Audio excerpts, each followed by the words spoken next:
What's going on? What's going on? What's going on, successors? Y'all, welcome to another episode of Speak Your Success in the Morning. Today is Thursday, February 5th, 2026. I'm so glad that you all could be here with us, rocking and rolling and holding on strong. Happy Black History Month. Happy Black History Month. All right. So, y'all, today we got a great show lined up for you on Thursday.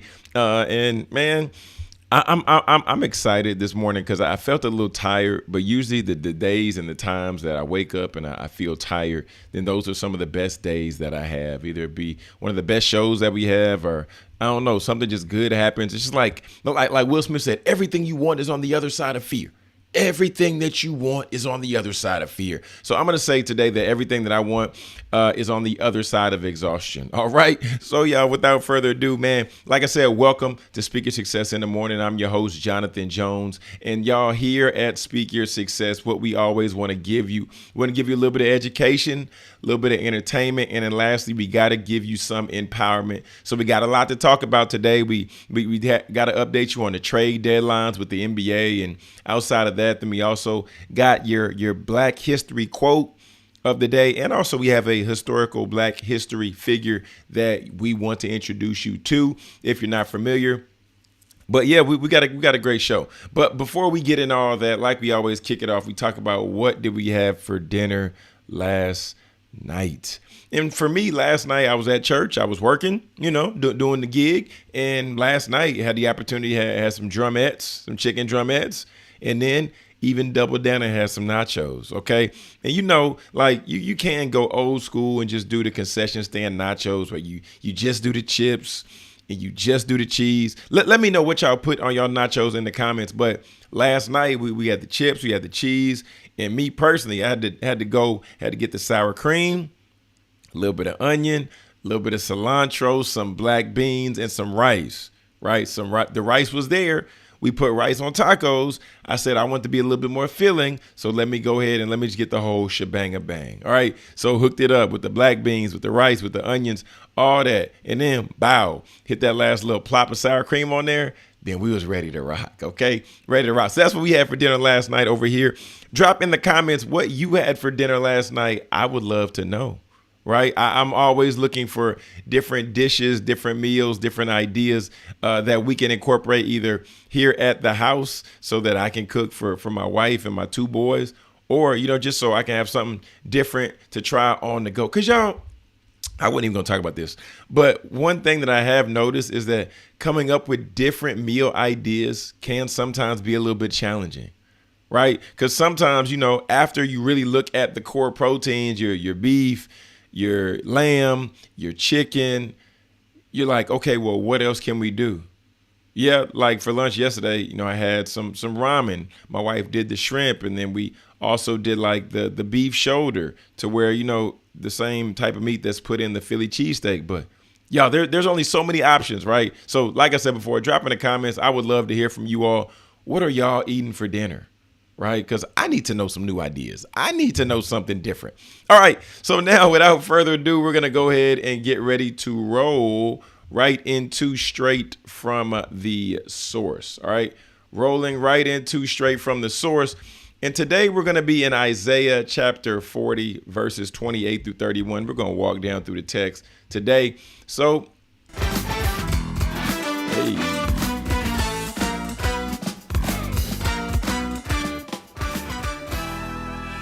There we go. Okay, so y'all here today in the text, like I said, Isaiah, we're in the book of Isaiah chapter 40, verses 28 through 31. We're going to walk down through the text. So verse 28 says, the everlasting God, the Lord, the creator of the ends of the earth does not become weary or tired.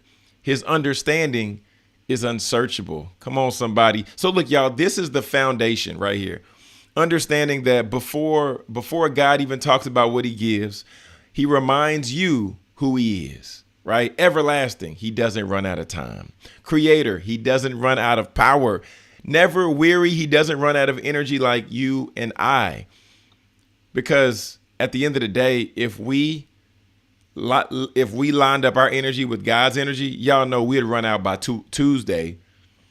we're running about Tuesday afternoon while he's still running through Saturday, Sunday, Monday, Tuesday, Wednesday, Thursday, Friday. So the contrast ultimately is we're limited, but God isn't. So in those situations to where we're trying to do a little bit too much, we're trying to go a little bit further, we have to remember that we're limited when God isn't. Okay, so we got to stop trying to be God in some of these situations and through some of our day to day.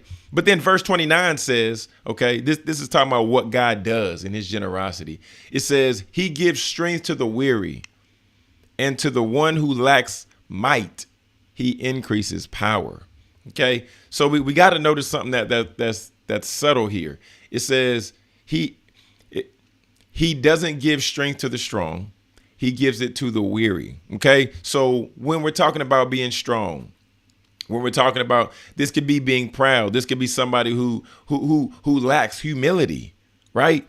That's what strong could look like in this sense. But at the end of the day, right, the translation is you don't have to fake strength to qualify for God's help, right? Because if you're tired, you're eligible. If you're drained, you're qualified. And if you're overwhelmed, then you're a perfect candidate.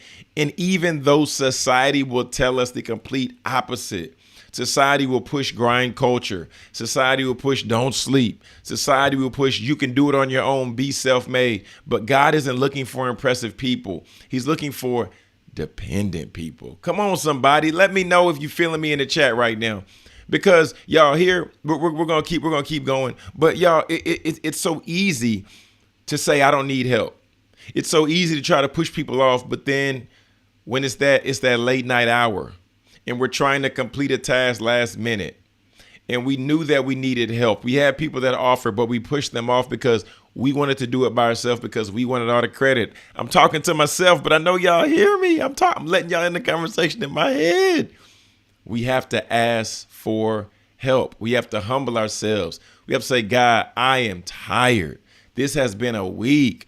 Jesus, give me strength to make sure that I make it through the end of this week. Anybody feel me? I know I'm not the only one. Okay, so look, then verse 30. Like I said, we're going to walk through the text. Verse 30 says, it talks about human limits being normal, okay?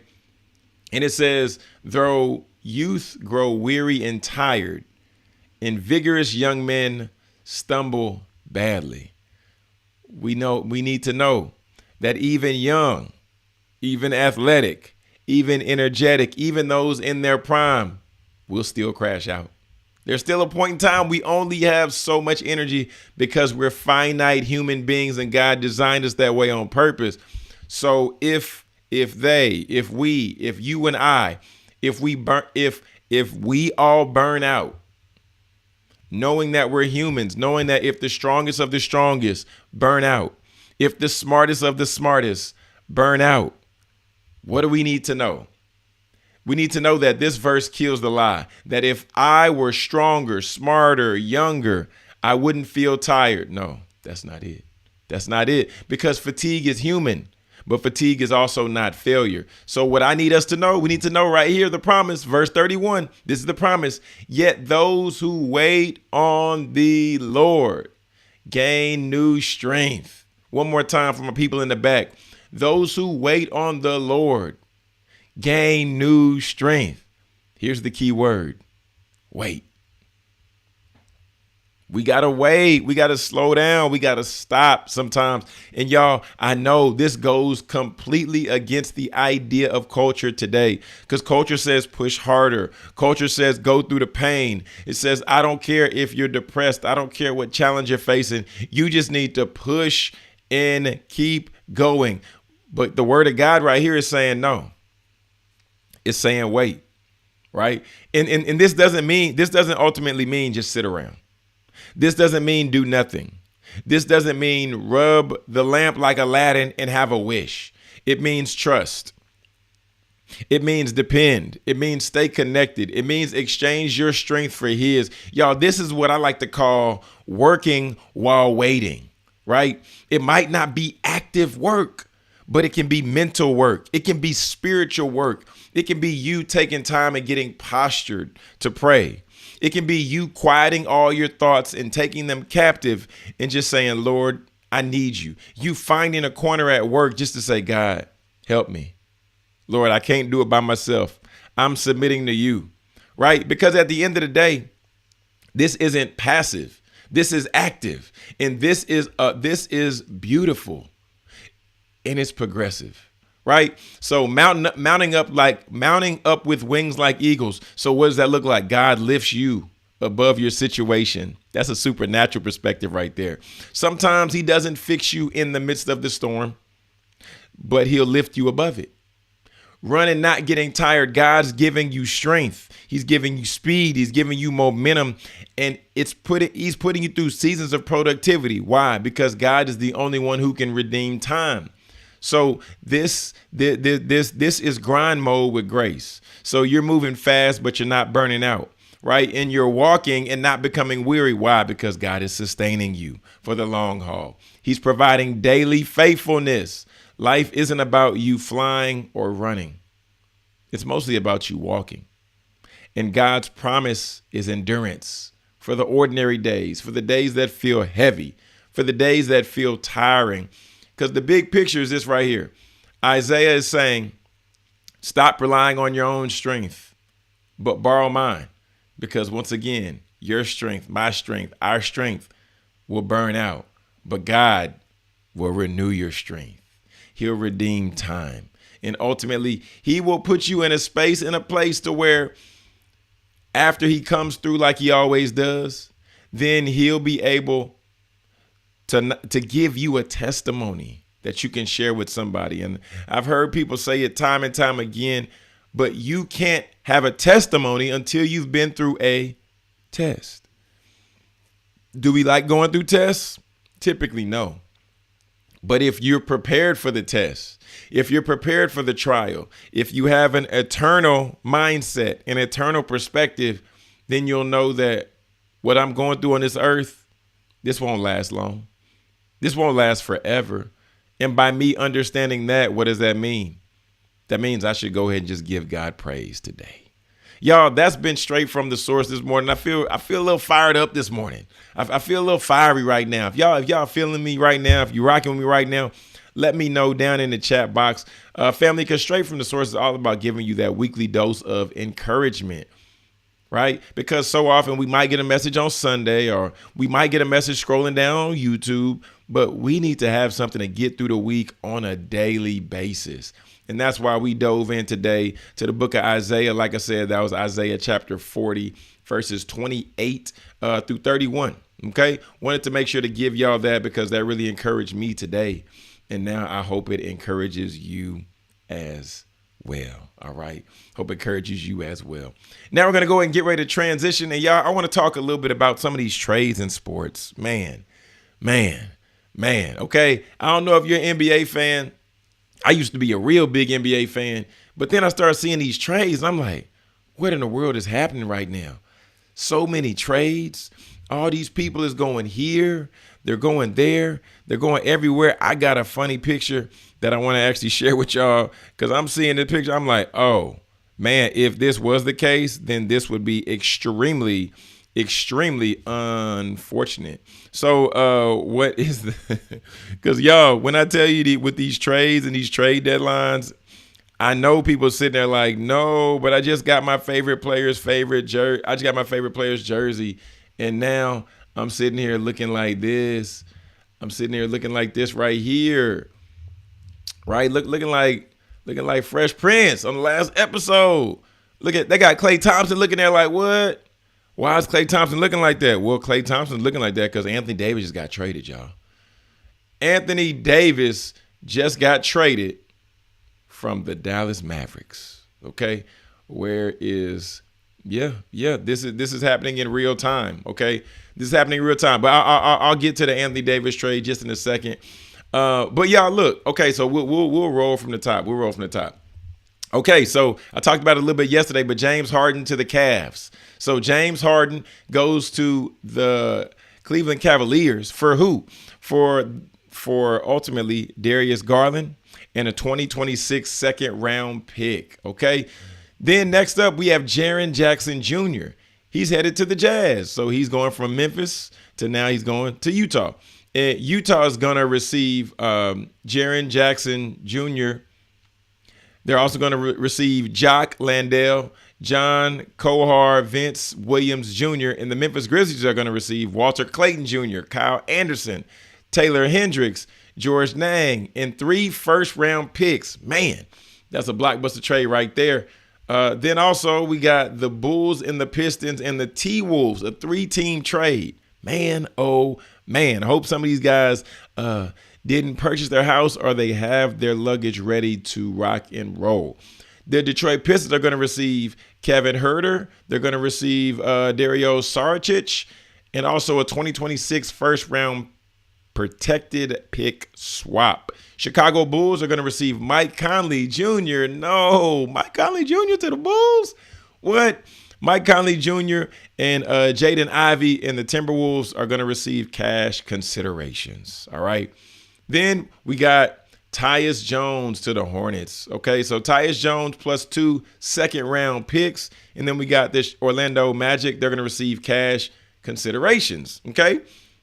Now, here are some secondary moves that took place. So Lonzo Ball plus cash considerations is going to Utah Jazz, and they're expected to waive Ball, they say. Okay. And the Cleveland Cavs are going to receive 2 second-round picks, and then also Jared McCain. If you're a fan of Duke Blue Devil basketball, then you're familiar with Jared McCain, right? Jared McCain is headed to the Thunder. So Oklahoma City is going to receive him.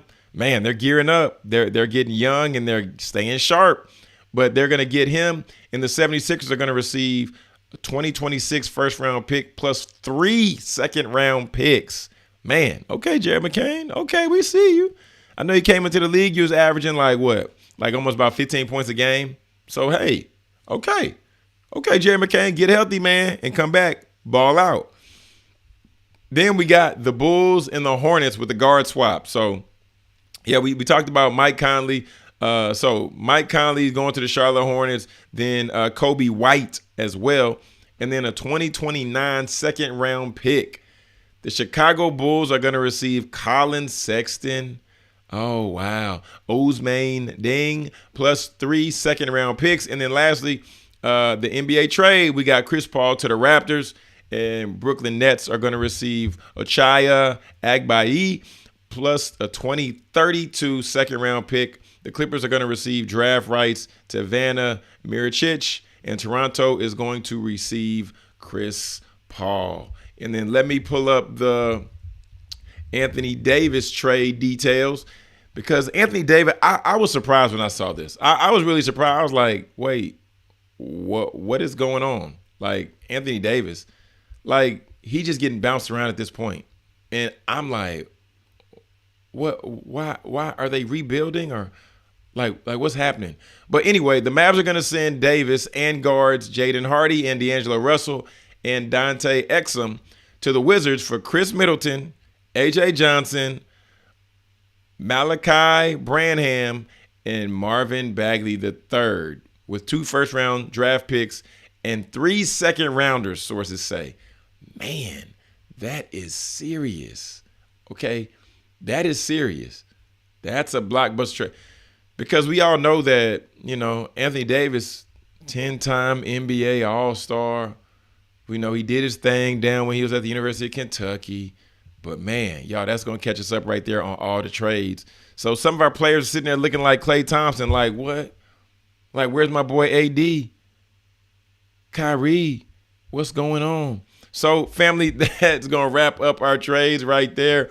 But what I want to get into now is we have a few things that I want to highlight. With it being Black History Month and everything like that, I want to highlight this quote here. And as we get into the quote, then I got a historical figure for the day. But the quote that I have for us today is right here, okay, by Miss Alice Walker. It said, the most common way people give up their power is by thinking that they don't have any. All right? Family, you, black man, you have power. You, black woman, you have power. You must know that. You must understand it. and you must hold it near and dear to your heart, because the moment that you begin to shift and say, I don't think I have any power, or what is my power? What is my value?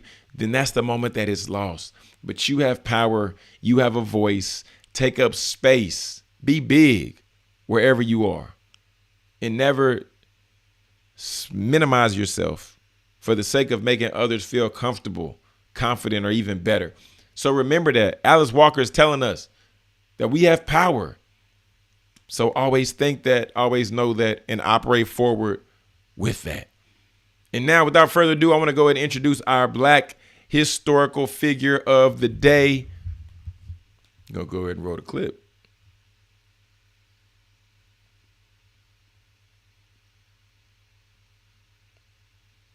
All right. So here we go on our Black historical figure, Mr. George Crumb.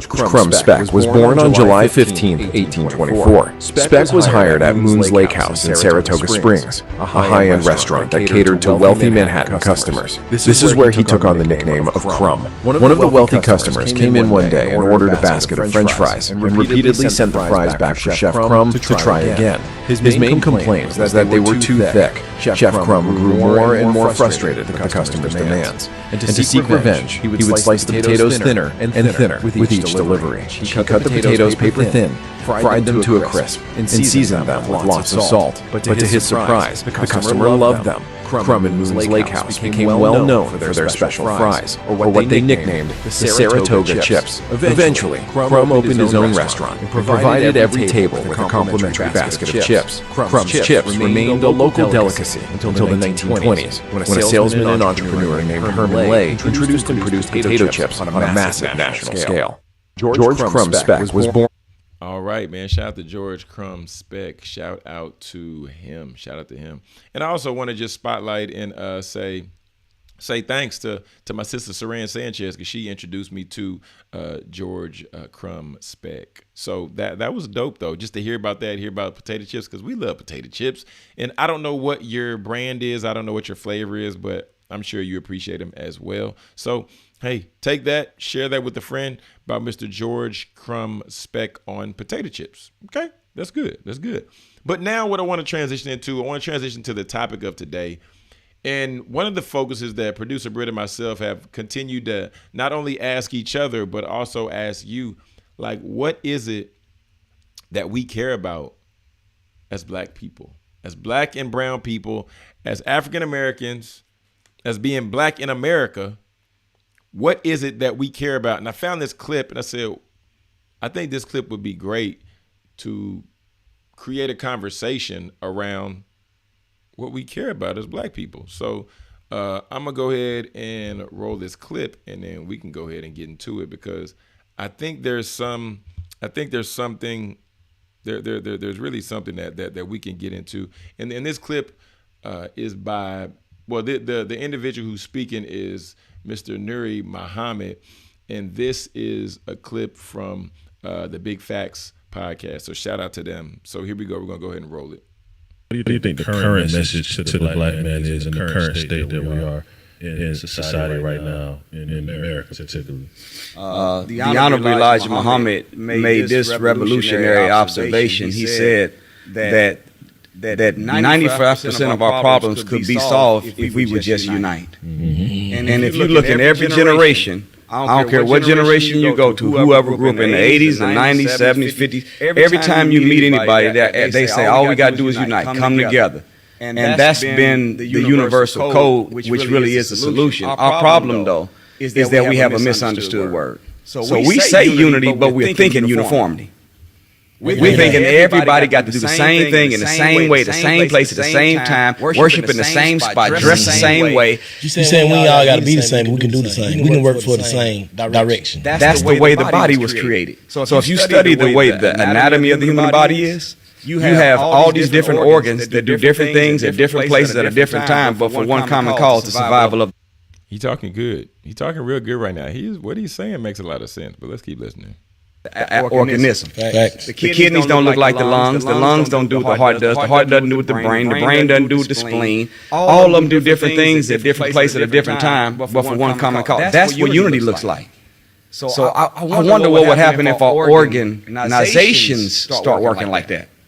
Organizations. Doing what you so take your mission statement, NAACP Urban League. Take your mission statement, sorority, fraternity. Take your mission statement, whatever lodge you go. Whatever that mission statement is, fulfill your function as that organ. Yeah. And let's do what we do for the survival of this one black organism. Whoa, that's a lot. That's a mouthful right there that he said. So unity versus uniformity. Unity versus uniformity. We don't all have to look alike. We don't all have to do the same thing. But what would happen if we all came together? And it's interesting because this is actually, I actually read this in the Bible before, because it talks about the body, but it's describing the body as the church. And it says that we're all one body composed of many different parts, right? The hand, the feet, different things like that. So, wow. What would it really take for this to get spun in motion? Right? Because the thought that I immediately have is just thinking about how we have been challenged or pushed as a culture to typically, we have the mindset to want to be top dog, right? Because we're all taught, because he was talking about survival in the clip, and that's what we push for, right? Everybody wants to be the leader, be the CEO. And I mean, I understand that. I understand that mindset. But at the same time, now where I have gotten in my business, and now even where I've gotten with this show and different projects that I've been on, I've gotten a little bit older, and I would pray that I've gotten wiser, but it's come to the realization that, well, John, maybe, maybe we can collaborate with other people. Maybe we can collaborate with other businesses. Maybe your business is doing something similar to this other business over here. What would happen if we came together? What would it look like if we partnered up, and then now we not only could serve more people, but at the same time, we could also cut down on the use of some resources, right? Because maybe we might share space. Maybe we might share contacts. So now where, X amount of dollars are getting spent towards marketing or towards putting on events, now the cost that one was incurring, now we can split that cost into 2, 3, 4 different people. Maybe that could really shift some things. And now maybe we can begin to really recycle not only just the black dollar, but we can recycle black energy. We can recycle black connections. And then collaboration would truly be victorious. What would that look like? That's the question for today, right? That's the question for today. What can you do in your immediate community to begin to create unity? What would you do? We heard Brother Nuri Muhammad talk about, the NAACP and the Urban League, identifying their mission statement and then seeing how there can be collaboration through ultimately walking out, operating in that mission statement, but serving in that main function of that mission statement. There was so much there. So shout out to Big Facts Podcast. Shout out to Brother Nuri Muhammad for sharing that wisdom. But y'all, the choice is really on us. And because as of late, with, over 300,000 plus black women being unemployed at this point in time, now is a time for collaboration like never before. And not even just to just pointing the finger at them, but I'm just saying that if they're educated and they're talented and these black women still are without work,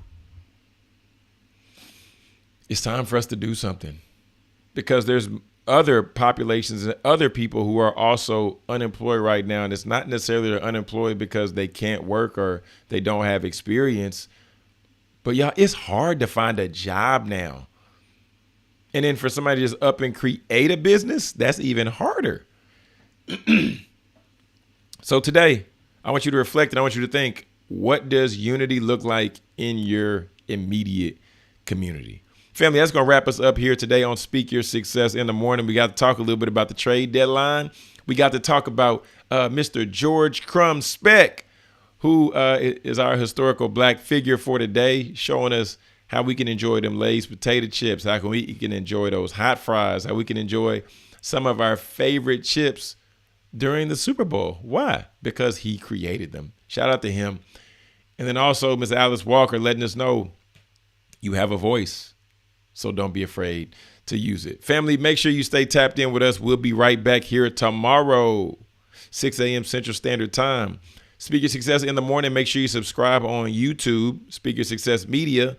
And if you would like to enjoy the audio experience, all you need to do is type in Speak Your Success in the Morning on wherever you stream your podcast, and you can find us there. Until next time, family, remember, all right? Speak your success, believe in your greatness, and continue to create the life and business of your dreams. Why would you and why should you live any other